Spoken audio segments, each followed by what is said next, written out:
All right, so this is my first Jeep vlog, as it were. It's like 85 degrees up here in great old Canada. Just on the way back to work here. But I thought I'd do a quick vlog, just talk about maybe my Jeep a little bit, who I am, why I'm doing this, all that kind of stuff. So pretty much, gosh, I fell in love with Jeeps back when my dad and I did this father-son trip to Hawaii, Fiji, and New Zealand. Back when I was, I want to say 16 or 17 years old. It was awesome, totally awesome, of course. My dad is from New Zealand and also an American.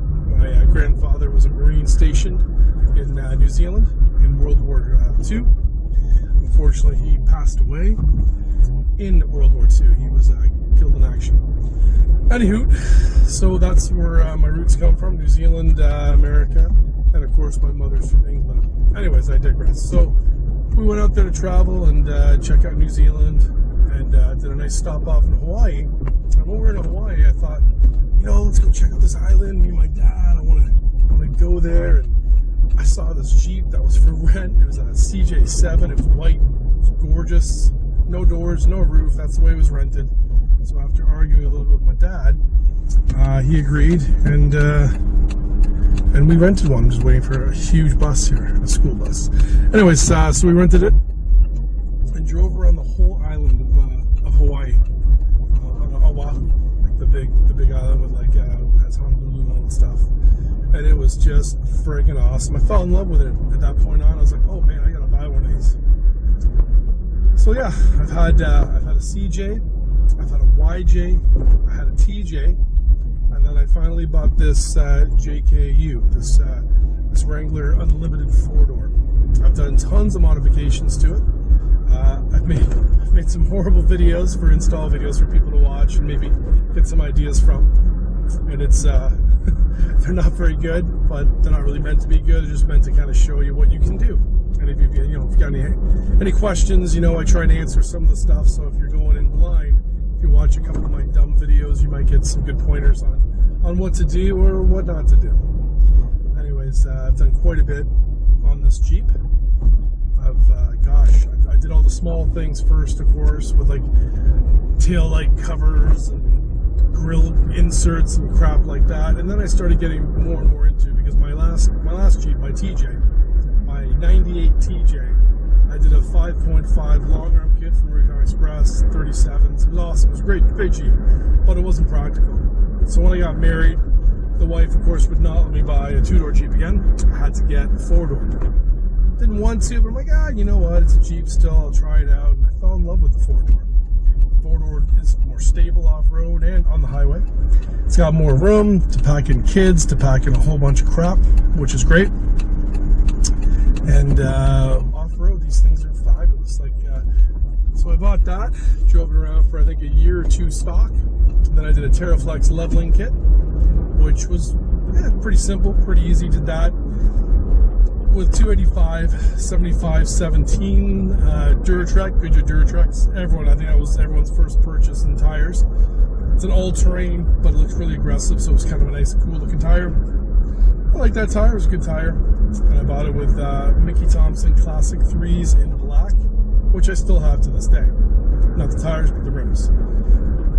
So I did that, and then I upgraded to the TerraFlex spare tire carrier, which will do up to a 37, which is what I have now. But yeah, I did all that, and it was great. It was really nice. I was playing around with that for a while, and then I was itching to go bigger, like everybody does. You go 33s, then you go 35s, and you go 37s, all that stuff. But this time, I said to myself, you know what? I've already had the 33s. I've already had 35s on my prior Jeeps, my previous Jeeps. Screw it. You know what? I'm going to go from 33 to 37, right out of the box. I said, screw it, that's what I'm going to do. So there was a Kijiji deal that I couldn't pass up. Some guy had put on Dana 44s out of his Rubicon JK. The price was a steal, so maybe they were stolen. I don't know, I didn't ask any questions. But the price was awesome. So I'm like, you know what? I'm going to buy those axles. I'm going to put them in my Jeep because they're super easy to do. And then I can run 37s. So on further review, I thought, well, before I just put these things into my Jeep, I'm going to buy all the Artec armor for the front and for the rear of these axles. So I did that. I bought the Artec armor, took them to a really reputable guy who's a great welder, does a lot of off-road stuff up here in Canada. And what we did was, wait for these people to go. Okay. What we did was, we got the Artec, it's called the, I want to say like, armor kit, I think it's called. That's everything. It's the seat gussets, the truss, everything. You get everything. You get the front track bar mount. You get the skid plates that go underneath the control arms, front control arms, lower front control arms. So I did all that, had that welded on. Then for the back, I put the rear truss on. Did that, so they're all perfectly done. Very, very strong now. I wouldn't say they're not breakable, of course. Anything's breakable, but they're a hell of a lot stronger. And they're going to be better with the 37s. Right? This was my thought process going into it. So I did that, and then also because of what I do, I run my own business and I run a truck and Jeep accessory store, which is kind of fun. I got to use some Aries aluminum flat fenders. So oh, there's a gorgeous Jeep right there. And then I put those on, put the axles on, and then I'm like, that's it, 37s. Done, 37s on, everything fit really nicely. I'm still running the 410 stock gears, automatic transmission, and believe me, I thought, oh geez, I'm gonna have to re-gear after re-gear. No, I haven't re-geared yet. I've been on these axles and these tires for pretty much two seasons, 2 years. Or should I digress though? So before I put the 37s on, I took the leveling kit out and I put in a 2.5-inch rock crawler flex kit. So basically I've got 2.5-inch coils, front, lower, adjustable rock crawler lower arms. I've got a front track bar, adjustable track bar from rock crawler. Sway bar disconnects up front, front one's the back, sway bars. And I have the really nice weld-on track bar bracket from Artec on the back of that when I did the truss. And then I've since bought the upper rear adjustable control arms. I haven't put those in yet because now, of course, like everybody else with Jeeps, I want to go bigger. I want to take the 2.5 coils out, I want to put the 3.5 coils in, and once I do that, then I'll put those upper control arms in to push the axle back a bit further. So that, yeah, I've got those in my garage. I've also got in my garage waiting to get installed. I've got a front CB drive shaft. Super, super nice. It's the Adams one, which is just freaking really well built. I haven't put that in yet because I'm waiting to do my larger coils. But I'm all ready. So I've got that, and I've got my upper rear control arms. I also have in my garage. My wife loves this. I've got the new rock crawler aluminum sliders. So I'm gonna paint those, and I'll put those on as well. Just because the height's making it hard for anyone to get into my Jeep. Even though this is me who usually drives it, my wife has her own. So yeah, that's what's in my garage. Again, back to my story of building a Jeep. I've got the Poison Spider front and rear bumpers as well. So when I put that TerraFlex spare tire holder on, I wanted a new rear bumper because the plastic ones are garbage. And I love Poison Spider. I really do. Shout out to Rick, Poison Spider. You're a good dude. I've met him a bunch of times. Super nice guy. Good products. I've been using them even before it was sold to Transamerica, now Polaris. But when they were just Poison Spider, I've been using their stuff probably, since I started wheeling way back in the day. I think I started putting some of their stuff in my YJ, then my TJ. That's going back 15, 18 years. Anyway, so yeah, I love Poison Spider. Put all their stuff in my Jeep.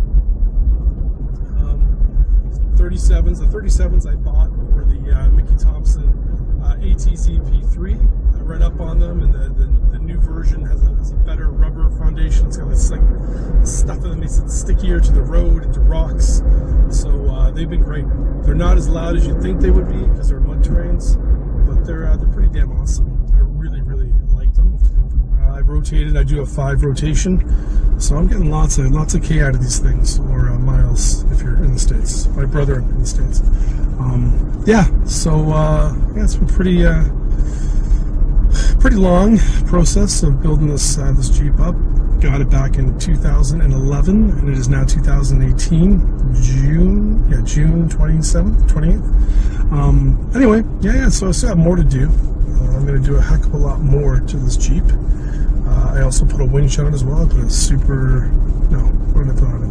Jeez, I can't remember now. Shoes. I have to look at my videos, like, can't remember. I think it's a super winch. No, it wasn't a super winch. Smittybilt, that's it. I put a Smittybilt front winch on there as well. I've got the grab handles up front and out back. Those are just little ones. I've got a D-Box, which is kind of a knockoff of an S-Pod, which was made by the guys out in California. They run a great YouTube install website. They have a bit of a store as well, but they're really good guys. They know their stuff. I bought that from them.